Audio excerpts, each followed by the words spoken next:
This question for you, Mr. Mattis.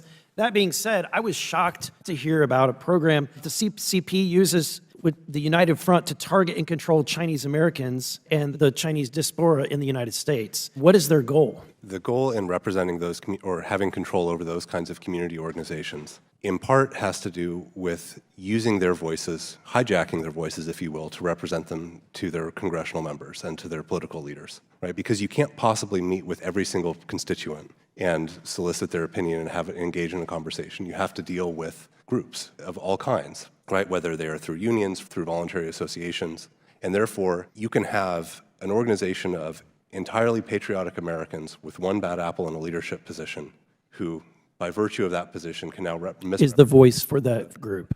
And the other thing is that when those groups meet with politicians, and that image is often transmitted back into the PRC, Chinese people recognize what those groups are.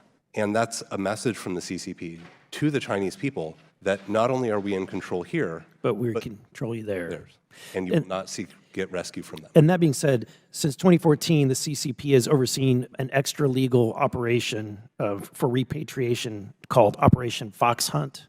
They use Operation Fox Hunt to harass and stalk Chinese Americans and the Chinese diaspora. Could you describe this campaign, and would you consider it political warfare?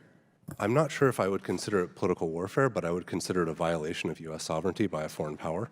Right? They're conducting operations on our soil that are affecting American citizens. They are deliberately avoiding any judicial channels for dealing with a law enforcement matter.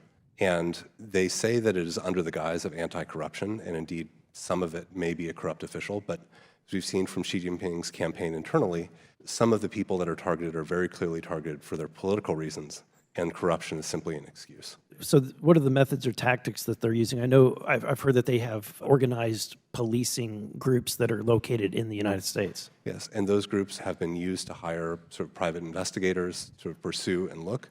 In some cases where there are direct confrontations with the victim to be repatriated back to the PRC.